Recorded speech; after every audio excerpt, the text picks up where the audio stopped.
Hey everybody, welcome to Tuesday's edition of The Cheap Seats. Frank Holder here with you. Also here with two great hosts, two of New York's finest comedians, Def Comedy Jam veterans, actors. These guys are known in the game. That's comedian Fig at the top corner and comedian Talent in the bottom corner. Both these guys got resumes as long as Mass Ave. These guys are doing their big thing. I'm excited today, fellas, because I know I told you all, but we got a big interview with now book author, former sports broadcaster Mike Hill. Looking forward to that. But you know Definitely. what? Let's jump right into the sports because, as we all know, last night was something else. And I don't know about Wasn't y'all. it sexy? Woo, man. Man, let's jump into it right quick, okay? I don't know about you all, but when I'm sitting here last night watching the NBA playoffs, right, and Porzingis gets ejected from the game, I'm thinking that's one of the worst things I've seen for the NBA playoffs, the bubble situation, everything jumping off right now. How in the world do the refs allow that to happen when they're trying to get the stars to stay in the game so people can watch the game? Because a lot of people, well, I'm thinking this, a lot of people are not really interested in the NBA playoffs this year as normal. Talent, what you think? Well, I think, you're dealing in a world that's not going to be normal for a long time, Frank. It's Right. COVID-19 now. You know what I mean? Right. So this whole season going to be different. What we used to not call a technical clearly is an ejectable technical now. You know what I mean? Right. They don't care about that. They know they got a 7-game series, so we could afford to cause a little drama, which, if you think about it, social media-wise, it was kind of smart because you made LeBron and all of them go to social media and get crazy with how they felt about the ejection. Right, but didn't you think the ejection was crazy though? I mean, or did you not? Yeah, but look, we're talking about it. Okay, that's true. That's how you get the ratings up, bro. That's how you get the ratings up. That's true. That's true. Fig, what you think? Listen, man, I didn't like it, but let me tell you something. It wasn't the worst that I've seen. I remember back there where they got rid of Draymond Green for a whole game. Good point. Because he used the B word. Yeah. He called LeBron James a B. And all of a sudden, he got to get suspended for an entire game. Listen. But if that was Draymond Green, man, let me tell you what they did. They invested a lot of money in cotton because they got awfully soft. But LeBron is kind of a little B, you know? Hey, let me ask you this. If that was Draymond Green last night, would he have gotten thrown out the game? Would he even got that call last night, Fig? You know what? The refs, they sort of expected from Draymond. He has a reputation for doing stuff like that. So I think the refs gives him a little more leeway. With Porzingis, he ain't never won nothing. You know what I mean? He barely is playing because he's usually injured. Right. So he don't have that kind of cachet yet. Let's keep it real. Draymond would have got a technical on the layup line. Let's keep it real. Probably, but you think if that was Draymond Green last night, Talent, you think he would have got that second call and been technical and thrown out the game? He wouldn't have got thrown out of that because you got to realize, but that's Draymond with Golden State. That's your championship team. Right. People want to see them play. Fig got a point. You're talking about somebody ain't won nothing. You know what I mean? Like, we could afford to throw out somebody that ain't won nothing as opposed to defending champions. Right. Okay, now let me ask both of you. Dallas is playing a great game before he gets thrown out the game. Once he gets thrown out the game, the whole momentum of the whole game switched up. I personally think Dallas could have got them and snatched up the first game and surprised everybody in there. I'm just saying, because the momentum of the game was going one way, he gets thrown out, the momentum of the game goes another way. You know what I mean? Let me tell you this. Listen, let me just tell you the one thing that I learned about NBA basketball.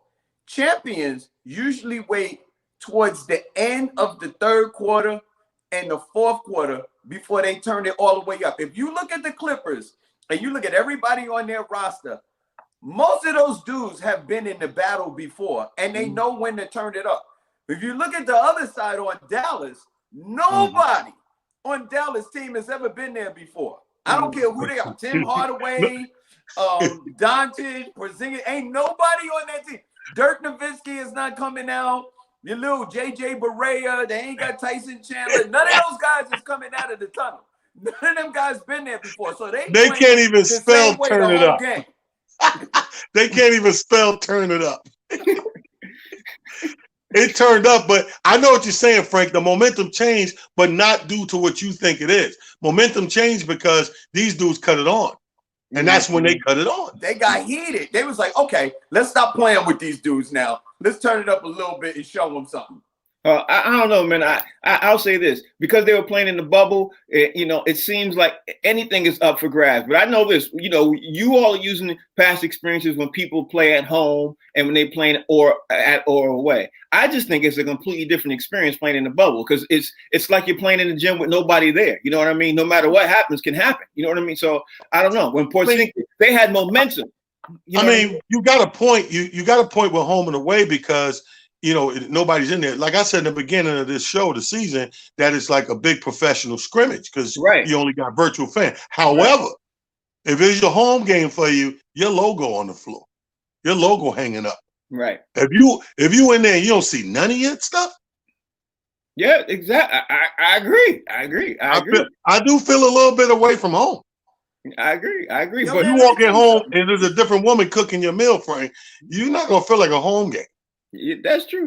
But Rick Carlisle is a pretty good coach. I think he was coaching a very well. I like Rick Carlisle. I think he was doing a really great job last night. Those guys was moving the ball. It was slashing to the basket. Honestly, man, I haven't seen them play like that in a long time. Since they had the old crew. This whole new crew was playing like the old crew. So I was shocked. I was sitting there like, is this the same Dallas team that I'm known to watching? Fig, you can't tell me that you were not surprised by how Dallas. And man, I was not surprised, because Dallas has talent. They got ball players that can shoot. They got one of the Curry brothers over there that can shoot. They got a bunch of dudes over there. They got Porzingis, which is a 7-foot unicorn. They got your boy Doncic. You know what I mean? They got Tim Hardaway Jr. He can shoot. You know what I mean? But listen. You got a bunch of old dogs on the other side that been here, done that. Paul George, you got PG-13, you got Kawhi Leonard, you got a bunch of Rough Riders. You know what I mean? You got the troll baby. You know what I mean? That's over there. You got Sweet Lou with the barbecue wings. You know what I mean? Say Rough Riders again. Say Rough Riders again, Fig. They got them Rough Riders.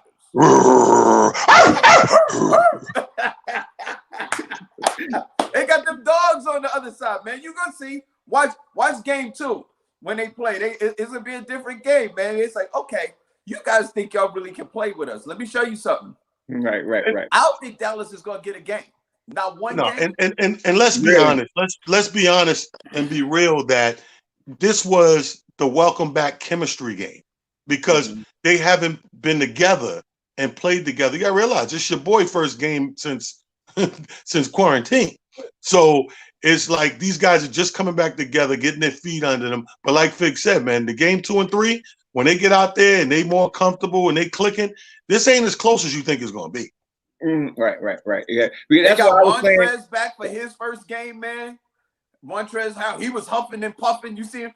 And Doc called the timeout. He said, man, you got to run. He said, yo, man, come on, man. He said, yo, man, you got to do what you do. Right. Yo, Doc, that's why I was saying that was their game to steal. It was game 1. And anything is up, but that's out the window. But let's switch gears right now, okay? The Celtics played the Sixers last night, right? Oh, I knew you was going there, goddamn. I'm going there. But here's the thing. Joel Embiid is playing like a man possessed the first quarter of the game, hitting his first 5 shots, looking like he's the man. He like you said last week. If he gets a little heart in him, he's gonna be blowing people over. I thought you called him before the game last night, Fig, and told him, "Here you go. Here's your heart. Now go out and play for the series." That's what I thought you did. He went to see the Wizard, right? But something happened because he didn't get the ball no more, and he got double teamed. And the coach was like, okay, what happened? I was completely surprised. You know because then I made the call. Phil made the first call. Then I made the second call. Like, you better slow your ass down. And then there we go. You know what happened? You know what? Let me tell you what I saw. When the big man is hungry, you feed the big man. There was plenty of times that Joel Embiid was down there on the block calling for the ball with a mismatch, and these dudes didn't pass him the ball. They didn't even look at him. What that is? There's no leader in Philly. I'm looking at Philly and I'm like, who is leading this team? You know what I mean? Who is your vocal spokesperson on this team? It ain't the coach. The coach ain't telling these dudes running around. Everybody want to run around, shoot 3-pointers, and that's how you lose in the game. You're not going to beat Boston. They didn't even look at him. Them with 3-pointers. When the way to beat Boston is give the ball to your mismatch, right. Joel Embiid on the block, and make them dudes work. But they didn't even look at him. The ball went around the perimeter the whole game. They didn't even look at him. When they did pass him the ball, they always passed him the ball when he was already double teamed. I was like passing the ball on the 3-point line.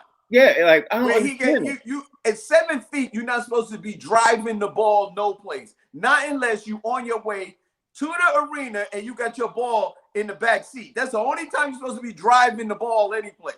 Right, 7 feet tall. Right, Talent. What you think? No. Talent, what you think? Because I know you saw the game, and I know you were sitting there saying, shaking your head like we was.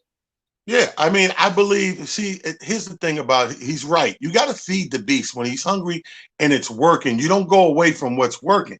But he's right because you have no leader. We was just talking about this when we was talking trade possibilities. Because I think you have to start over. You got some good pieces, but you don't have a leader. And Joel Embiid, he could be a scorer, he could be a beast, but he still can't be a leader. And there is no leader. You know what I mean? Like, he don't have that thing. Some people have that individual thing. And if you throw 3 or 4 of those guys in the court, that's what you got. 4 individuals playing ball. Do you have one cohesive unit? Absolutely not. They went away from what was working.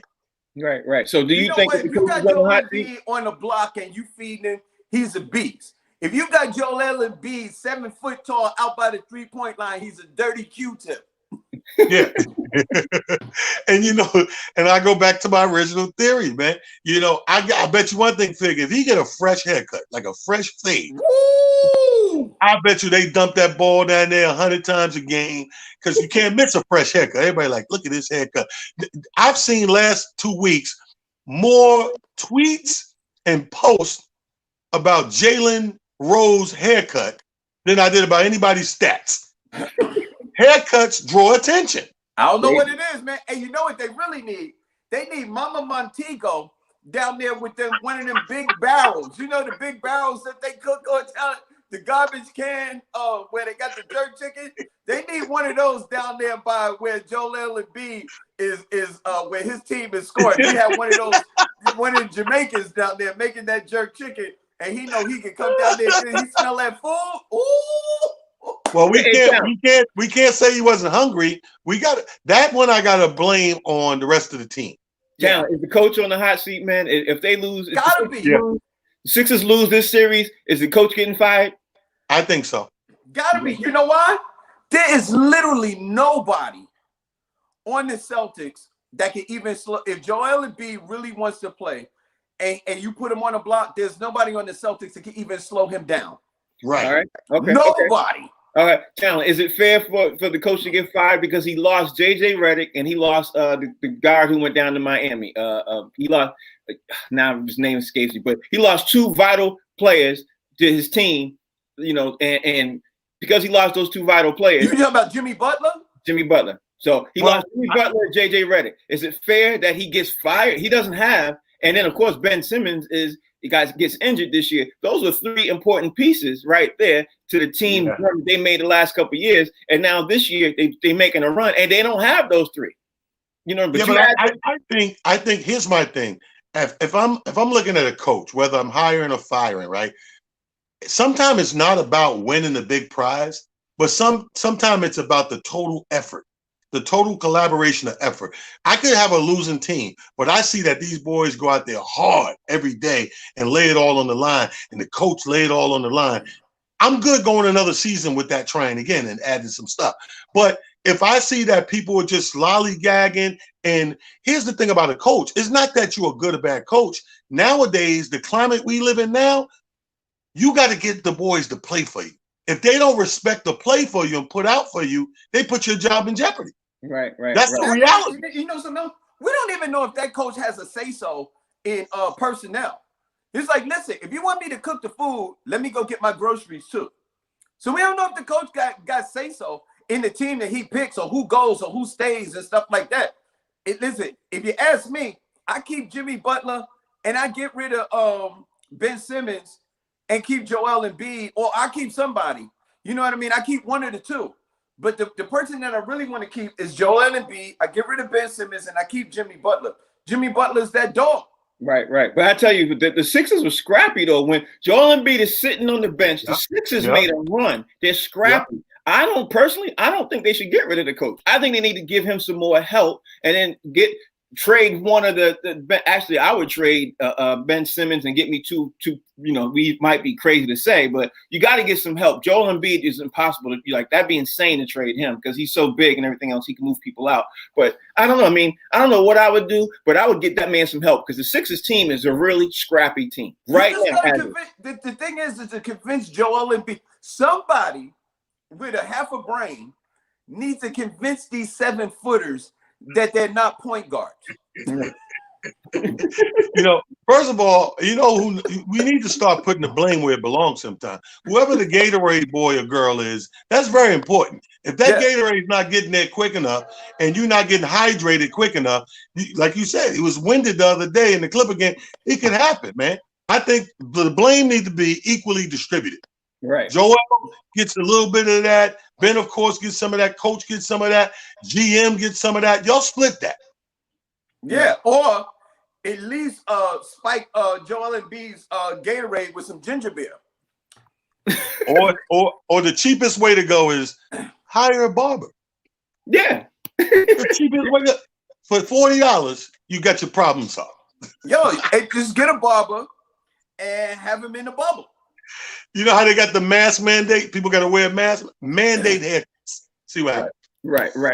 Now, let's talk about Donovan Mitchell last night. He's going off last night, too. Van. He did his thing last night. Van Mitchell. Right, but they didn't win, right? So, no. So, does he need help for them in order for the team to move forward? Or should we expect the results that we saw? What you all thinking?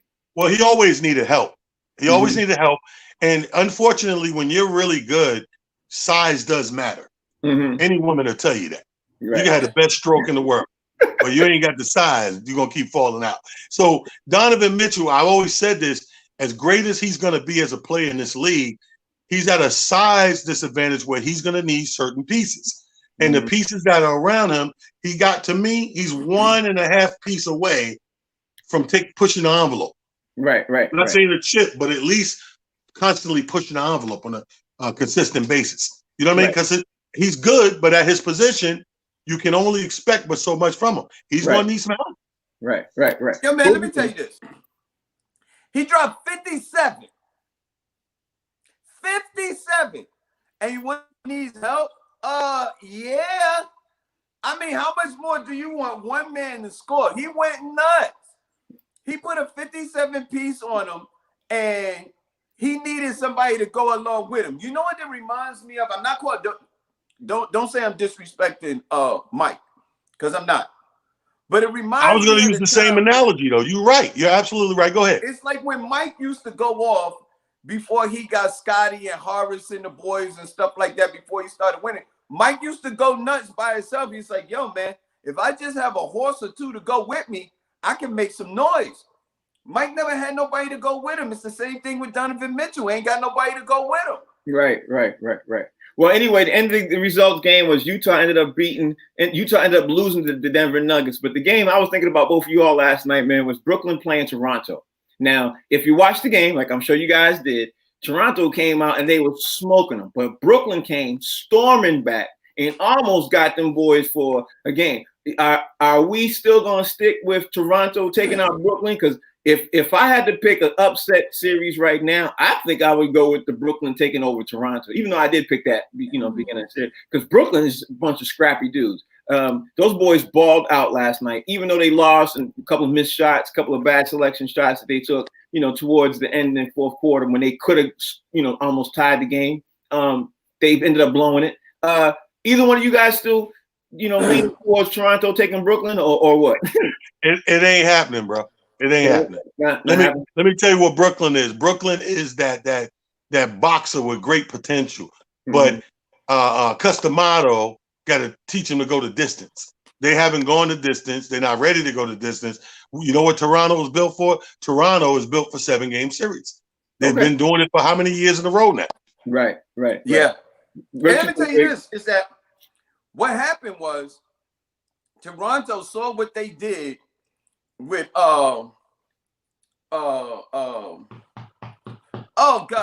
Damian Lillard and the boys. Mm-hmm. And they was like, you know what? We're not gonna play. We see what they did to Portland. We're not gonna play with them. Mm-hmm. We're gonna go in there and we're gonna knock them down. Right. And what happened was they hit him with that punch, and they got so far ahead, they was like, we got him, and they took their foot off the gas. Right. And then Brooklyn came back. Right. And they didn't win, but you know what? Let's see what happens game 2.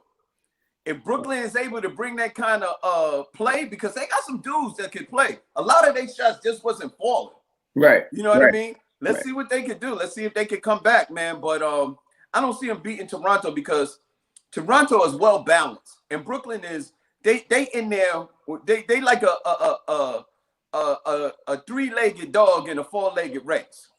They missing a couple pieces to be able to close. They closers is injured. They got KD and they got Kyrie Irving that could be their closers, and they just don't have that. And Toronto has it. Mm-hmm. They got Van Vliet. They got Lowry. They got Siakam. They got the big Gasol boy that can go down to the paint and knock down some shots and play defense. They just got they a well balanced team, and Brooklyn is, although they scrappy, they not well balanced. Right. Talent. Anybody surprise you last night? Then before we talk about tonight's games, anybody surprise you last night? No, Mitchell surprised me. Even though I know he's good, he gave a little extra than I expected to see from him. Mm-hmm. Everybody kind of finished exactly where I thought, except for Utah. I thought Utah would pull that off. You know what I mean? Mm-hmm. But he did give a personal effort way more than I expected from him. I expect him to come with that 20, 26 points, and be in other brackets, like some assists, some rebound, because he's one of those type of guards. I love guards that rebound. Right. So he surprised me with that 57. That 57 was such a shocker. They interviewing the leading scorer for the other team at the end, and he breathing. He just keeps saying, he dropped 57 on us. Yeah. The lady trying to interview him Murray. On the victory, he couldn't even focus on the win between getting his breath together, and kept saying, he said, I'm gonna keep saying that, man, because that can't happen.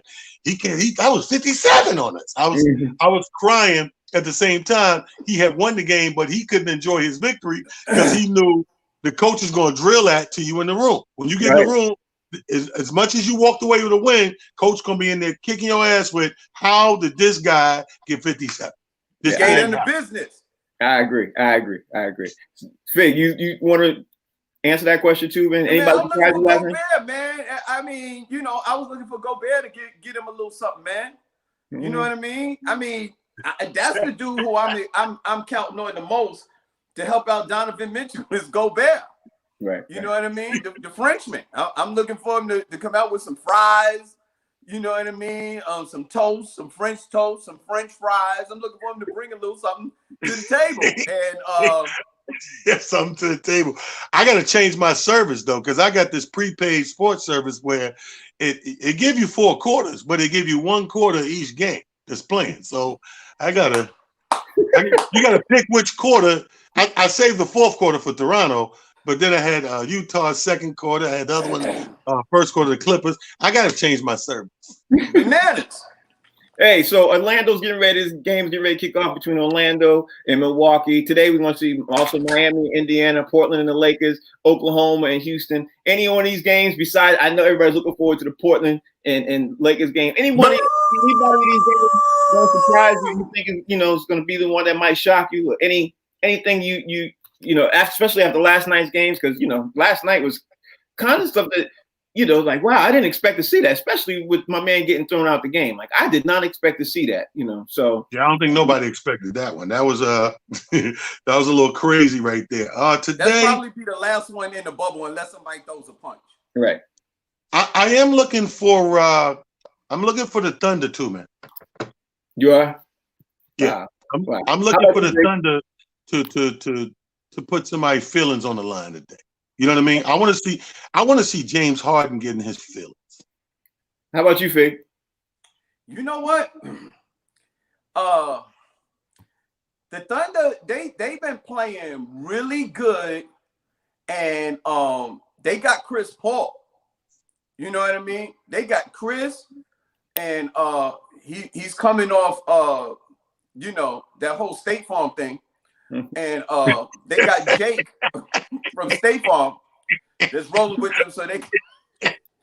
And he's bringing that deer that messed everything up in the house. You know that deer with the bowling balls in the garage? He's bringing that deer to the game. All jokes aside, though, he's like a player coach, you know. Chris Paul's like a player coach, and those cats are playing for him. Yeah, they play hard. That for some reason, Chris Paul went there, and that team stepped up, and they started playing hard. You know what I mean? And they look scrappy. You know what I mean? And if they can take the game and make it close, if you can get close, if you can get within the first 2 minutes and be within a few points, Chris Paul still got enough game left where he can take the game over, because he can get he got a handle, he can get in the lane, and he is very capable of knocking down a couple of 3-pointers to upset a team. Now, are they gonna win the series? I can't say that. So here we go. As we told you all sitting at home, we have a person who's getting ready to join obviously join us today and be able to talk about their book and everything else, and talk about what they got going on in life. We got to move the conversation going. As we said, we're very happy and very excited to have book author, former broadcaster, Mr. Mike Hiller join the show. Mike, how you doing today? Wait a minute, man. Wait a minute. You got to say the great Mike Hill. Now let's do that again. Say the great Mike Hill. From ESPN. Come on, man. Let's make it right, man. Let's do it right now. Mike, thanks for taking out the time and joining us, man. We really, really appreciate that. I appreciate you, brothers, man. What's up with y'all? How y'all feeling, man? You doing good, okay, man? How are you, man? How are you, Mike? Everything's good, baby. Everything's Gucci, baby. I heard y'all talking about Chris Paul, man, in Oklahoma City, man. I think, it's Houston, Mike D'Antoni, because he don't believe in defense, so I call him. You know it? But the Houston Rockets, I'm a Knicks fan. I still hate him because he's still the Knicks. Yes. I wish I could cuss right now and talk about this dude. Oh my God! And Chris Paul, remember, Chris Paul didn't want to be traded. Right.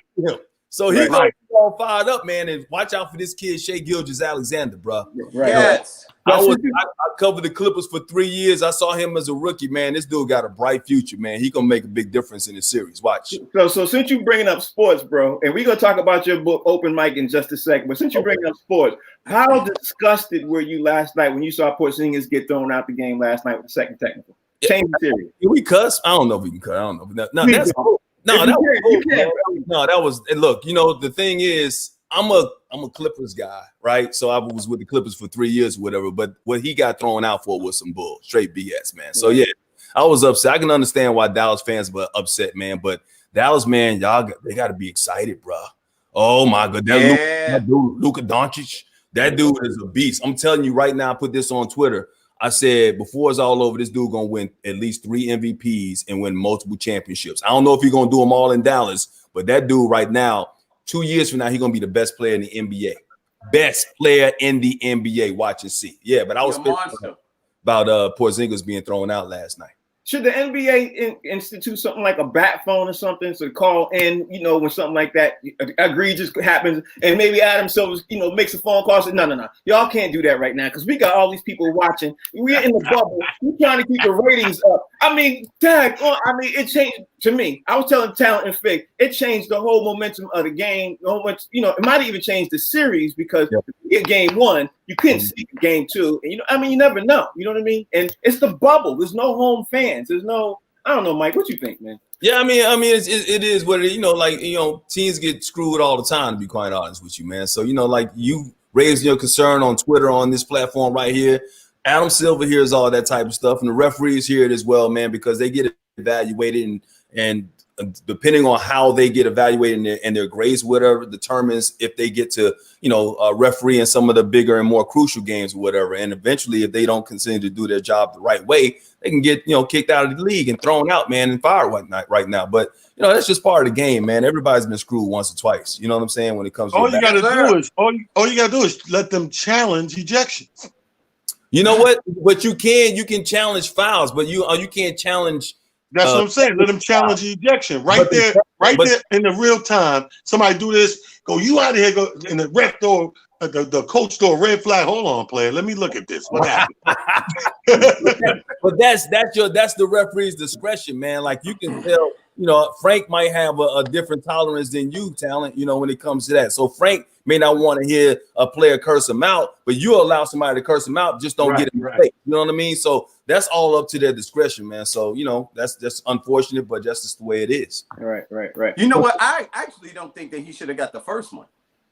The first one was a little bogus because he did foul. He did foul him. He blocked the ball, but he hit him on the arm before he actually blocked the ball. So it wasn't foul. But this is the playoffs. There's a lot of emotion. You know what I mean? Emotions are high and higher than normal. And you gotta let these guys Fig, coronavirus. You gotta touch less. Okay. Social distance. My bad. But think, man, look, the Golden State Warriors can say the same thing. Remember back when they had the Cleveland Cavaliers up 3-1? And they kicked out Draymond. Draymond gets thrown out. I mean, all that type of stuff, man. It happens. People, players get screwed and teams get screwed all the time, man. It could be a missed call in baseball or whatnot, a bad foul in basketball. I think the Knicks got to the NBA Finals back in, what was that, 94? Because of Hubert Davis wasn't fouled by Scottie Pippen on that play, Hugh Hollins, but that's just how it is, man. And I'm a Knicks fan. I felt like that was a bogus call, but that's just... We needed it, though. We needed it, Mike. We needed that as a Knick, man. We needed that. It still didn't work out for us, though. It still didn't work.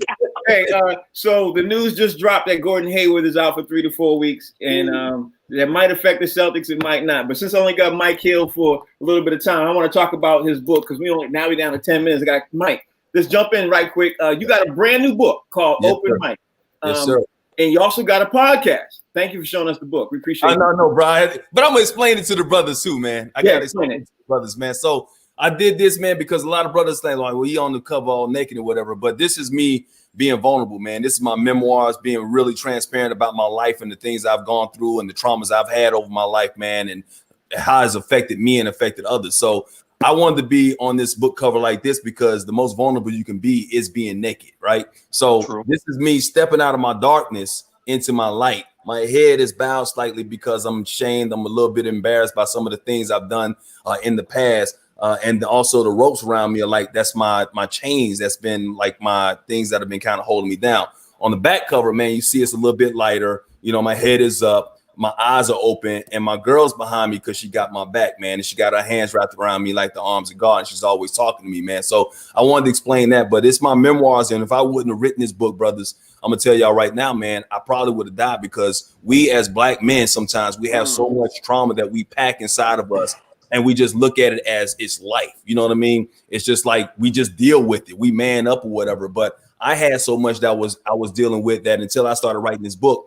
I didn't even realize that I had inside of me. So if I wouldn't have gotten that out at that particular time, I really felt like I would have died from a stroke or a heart attack or something like that, even though on the outside it looked like I was, living the best life possible, whatnot. So I am encouraging people, man, that if they can read this book and they can get a little something out of it, they can read something that I've gone through in my life and they can relate to it. Maybe they will, be spurred on to go ahead and try and get some of the help that they need and talk to somebody, because you know how we are as black men, bro. We ain't gonna talk to a counselor. We ain't gonna go to a therapist, whatnot. We ain't gonna cry. We ain't gonna get that stuff out of our bodies and our minds, man. So, but it's imperative, especially right now with what we're going through in this world with the racism, the COVID or whatever. We are experiencing trauma and we don't even realize it because it's just what we've dealt with our entire lives because we're such resilient creatures being black people in this country, man. But we need to go and talk to somebody to get that stuff out of our bodies. Right. Mike, that's dope, man. First off, man, I got two things. One, as black men, we in America, we have normalized the trauma that we go through. I mean, we go through it every day, you know, systematic racism. So we normalize trauma. And two, just on the book cover, man, you are cut up like a platter. You understand? Hey, Fig, don't you take your clothes off on the show. You ain't got no, you ain't got nothing to be ashamed about. Now, if I take my shirt off, Lord have mercy, my whole family had to disown me. But you know what? Here, even in the book, because people that knew me, I was like, before this, I was like 30, 40 pounds heavier than this, man. I was, you know, kind of, you know, not obese, but I wasn't in the best of shape. So this is me, the transformation of where I was to where I am. And I still got a long way to go to get all cut up. I always say, when I look at I had like a 4-pack right here. So it's almost like playing a game of spades. I had a 4 and a possible. You know what I mean? So it's like, yes, sir. You know that very well. I had a 4 and a possible. Like I look at that last roll down. Yeah, man. All the way up. It was like a little insulation right down here, man. I still needed to work on that. So that's even part of that cover is like I'm a work in progress. I've come a long way, but I still got a long way to go, man. Right. Man, listen, I need to get on that work with you, man, because I got an old soul food meal. I got that fat back. You know what I mean? You know, you got the fat on the back with one sprinkle lean. You know what I mean? You can do it, but you know what? It's a fit, man. And you know, when we're working out, man, it's about the physical and the mental, bro. You know what I mean? Right. So, you know, when you're working out that physical, I'm telling you to help you out with that mental. And it took me a long time to get there too. But once you start working out, it becomes addictive, man. And you just feel like a new young man again. I'm going to be 50 years old tomorrow, man. I feel like I'm happy birthday. Thank you, brother. Yeah, man. Happy birthday. Hey, are you under a lot of pressure when you know, it seems like you wrote the book after years of systematic pressure mentally, maybe physically, while possibly doing the pressure of broadcasting sports, which led you to this. I mean, I'm shocked you wrote a book. Let's be honest. I'm shocked you went from sports to writing a book in the first place. And it seems like there's a lot of pressure on you to be, even though you're under the limelight, under the lights all the time. And is that right? And will we see that in the book? Yeah, I mean, a lot of the pressure, man. I talk about not just my personal life, but my professional life, what I went through when I was at ESPN. There's a lot of stuff, man, that people don't realize that, you know, people that are on air, people of color, that they have to go through or whatever. So I talk about that as well, man. So, yeah, a lot of people told me not to put this book out because of that image or whatever, the limelight or whatever you want to call it or whatnot. But I felt like I needed to put it out because I need to help other people, even if it's pain, even if it's my pain, if it's healing to other people, then I'm doing my part. I'm doing what I need to do. But people didn't want to put it out there because it's raw, it's unfiltered, man. I'm talking about some stuff from my personal life about infidelities and, you know, the things I went through with the drug use and all that type of stuff. And, you know, what I saw my mom go through with domestic violence, found out my stepdad was a hitman and all that type of stuff, and spent the last 9 years of his life murdered. All those things that people on the outside looking in and seeing that face on that Sports Center desk would never know that this brother, this light-skinned brother, whatever you want to call it, whatever, like he ain't got no problems or anything like that. All these things that I went through, I want to show that to you, man, because I think it's just important for us to put it out there to let people know that, you know, no matter what you're going through, you're not alone. And if I can overcome that, and if I can make that transition despite my transgressions, then you can do it too. Right, right.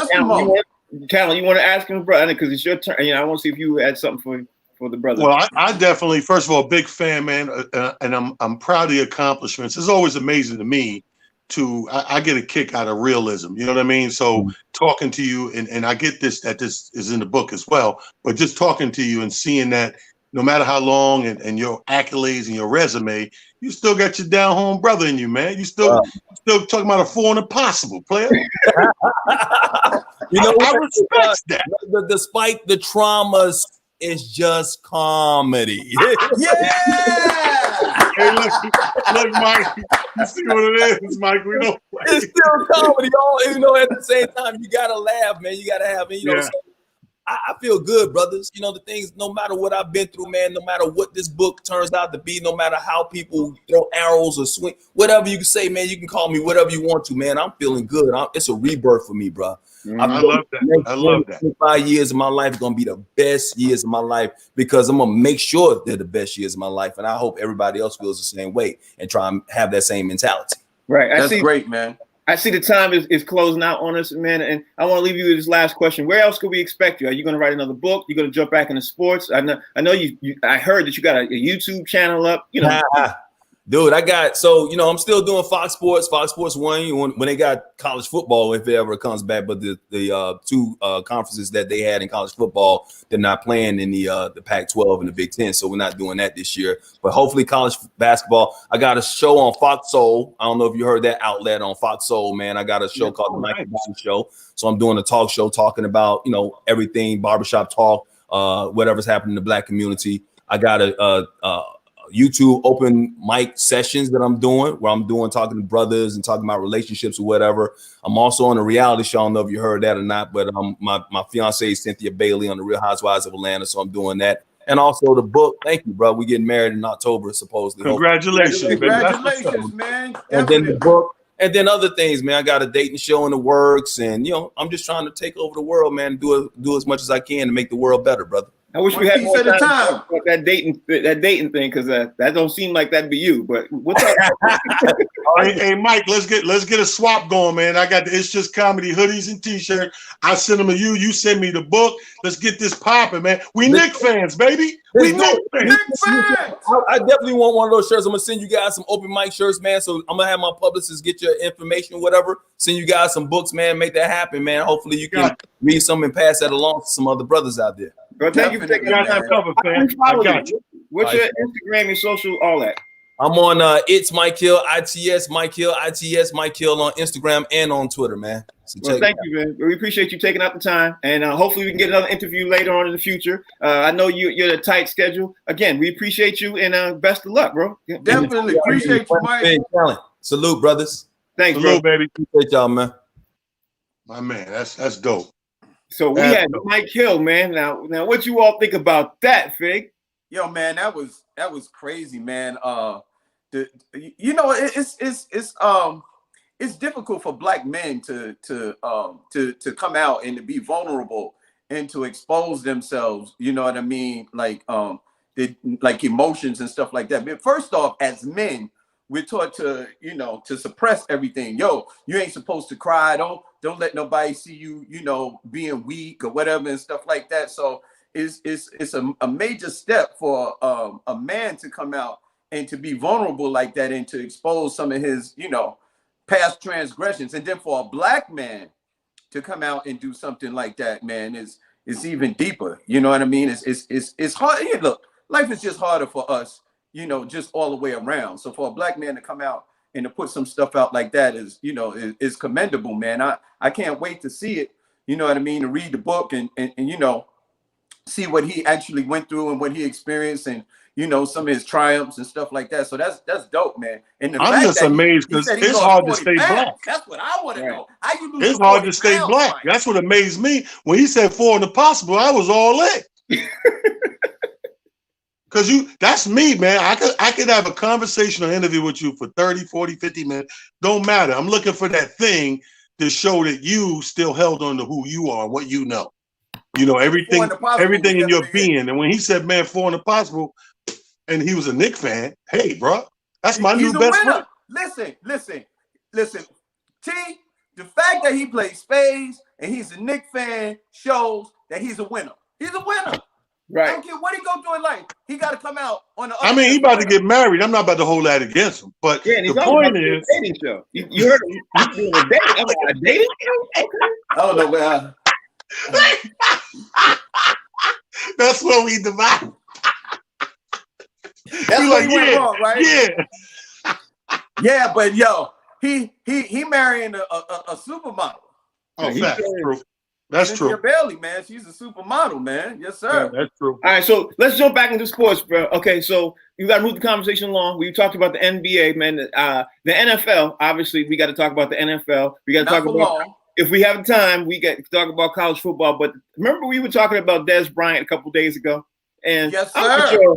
I'm not sure if the folks at home got a chance to hear, but Dez Bryant is getting a hosting with the Ravens. The Ravens are bringing that brother in for a trial. Dez Bryant hasn't played in 3 years. I know what you guys said. 3. I know what you guys said a couple days ago. But talent, do you think Dez Bryant, because he tore his Achilles, And he's saying, according to him and his reps, obviously he's saying he's good to go. He's the same speed that he was 3 years ago. Nothing's changed. How old is Des Bryant? Tell us how old Des Bryant is right now. I think he's 31. 17. He's 17 and a half. The point is not that. The point, my brother, is you are as good as your last joints. He left out the game good. He coming back in the game. You have to give him the benefit of the doubt that he's good. What we just going to say? Oh, I seen him at Glenn's Chili Bowl. He can't be still running fast. He can't do that. That's not fair. I say I'm on the Des Bryant bandwagon. I think he still could do what he do. Yeah, imagine him with Lamar Jackson. If he's at anywhere near he used to be, and him with Lamar Jackson, if he makes the team, they could be a really scary team. And some people would say that they might be able to make the Super Bowl just on that one. Hey, listen, man, I don't want to say anything wrong about Des Bryant and stuff like that. And Talent said you're only good is the last time you played. Talent, the last time Des Bryant was on the team, he got cut.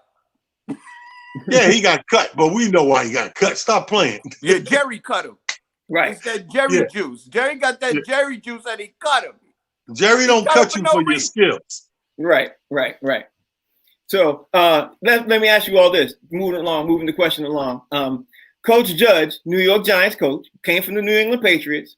He did something and is instituting something that he does with the Patriots that's been going on with the Patriots for 21 years. He has the coaches, they run laps if they make mistakes along with the players. The players make mistakes.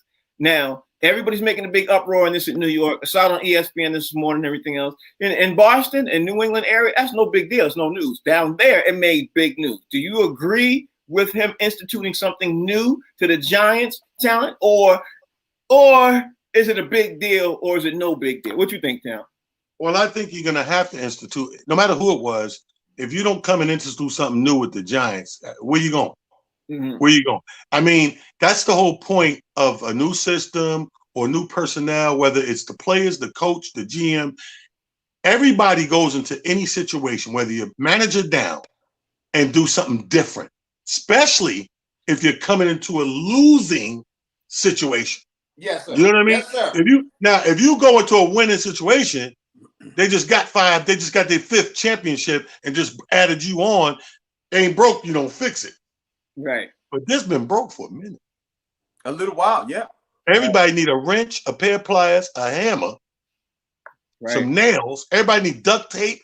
Everybody got to come with their toolbox, in other words. So I'm all for trying something new, man. You got to give them a chance. You got to do something new. Right. Hey, man, I'm all for giving. Listen, I'm all for changing the regime and doing something new. But asking coaches in their 60s and 70s to run laps might not be. It might not be the smartest thing to do. They're running in 60. You asking these players to run? They're 20 years old.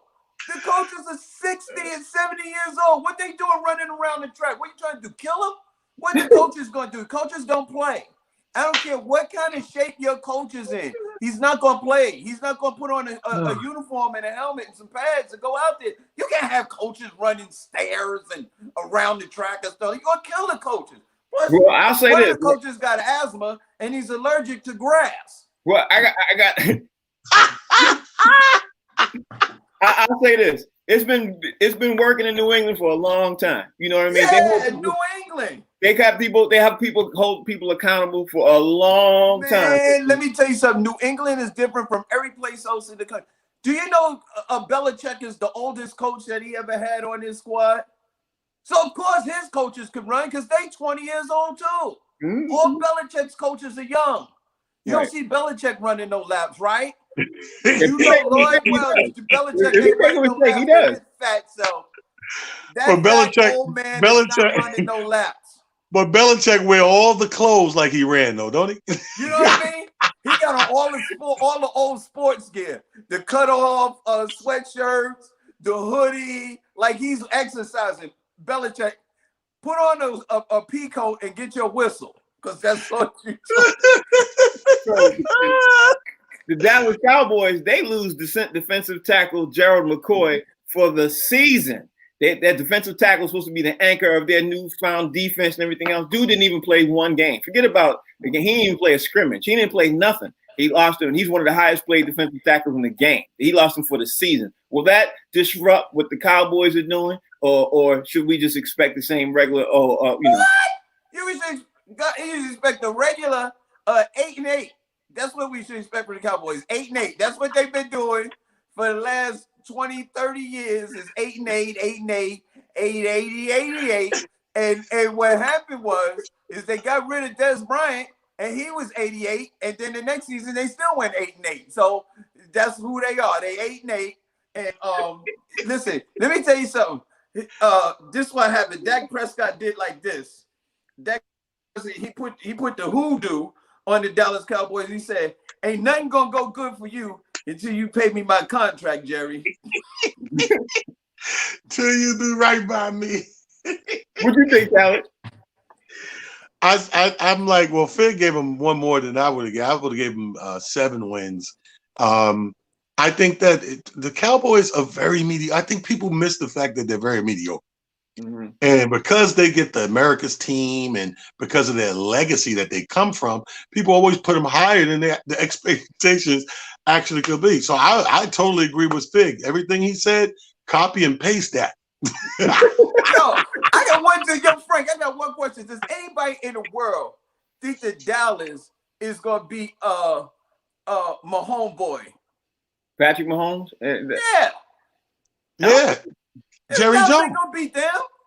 Jerry Jones. You says anybody in the world? Jerry Jones. Jerry Jones. Yeah, they ain't gonna beat Boston.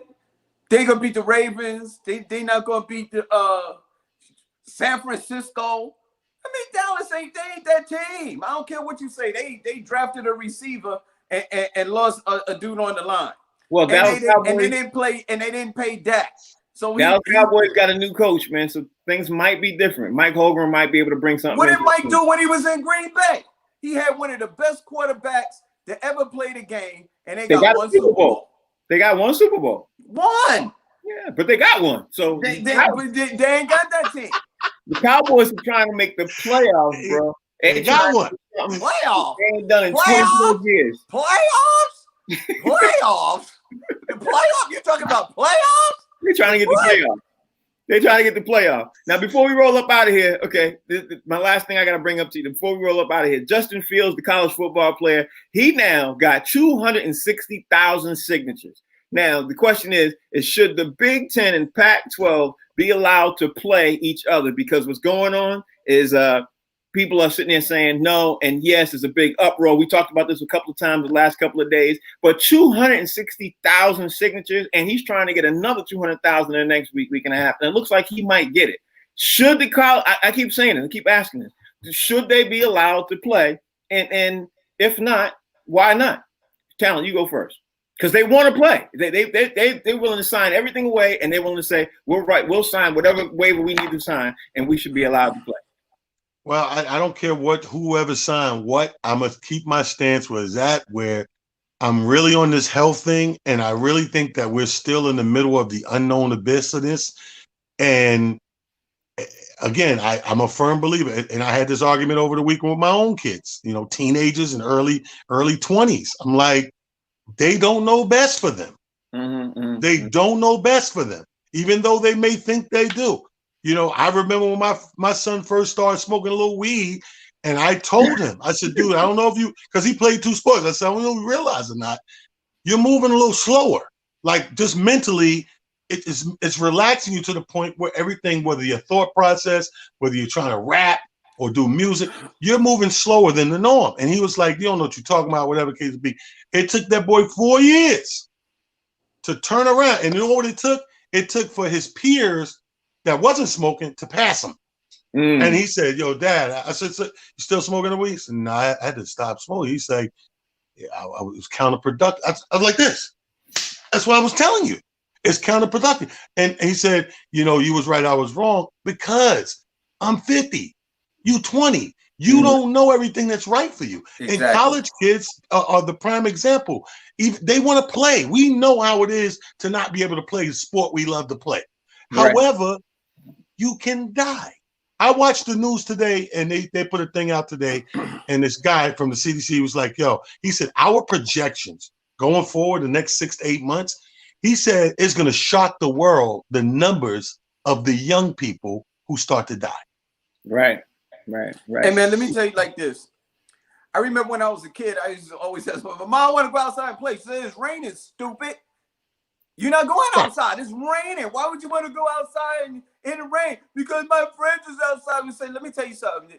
I ain't their mother. You're not going outside in the rain. Listen, another thing is that these kids getting all these signatures and stuff like that. So basically, he's representing himself. And then what they tell you about somebody who represents themselves, anybody who represents themselves got a fool for a client. Right. You know what I mean? These kids, this is like Talent say, they don't know better. Talent, you talking?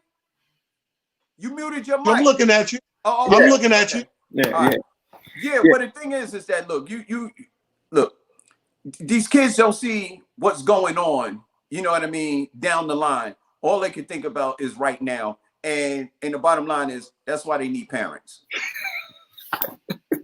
That's the truth. That's the truth. That's why they need parents. They need somebody with foresight that could see down the line of what's coming, because all they can see is they can't see past the nose on their face. And that's the deal. Talent is do it, man. I don't care how many signatures you get. And I'm gonna ask this: all the people that signed that petition, which one of them is gonna put up some money to take care of these kids if they get sick? I just want you to Who's know. gonna be responsible? You put your signature down, but who's taking responsibility for these kids if they get sick, while the coaches and the and the schools are making millions of dollars? I just want you to know, Talent is me and a clown down here. Just want you to know, Talent doing his thing with the lip movement. He got you. I see him. I see him. Yo, Frank, I thought we was all family. It was funny. It was all funny. All right, y'all. We gotta get ready to wrap up the show. So y'all want to tell everybody how they find you? Yeah, it's that time. It's over already? Yeah. You can tell the people ain't got nothing to do at home. They want to do this for 6 hours. You can find me on Instagram, Talent the Comedian, Twitter at It's Just Comedy, and Facebook, King Talent Harris. How about you, Fig?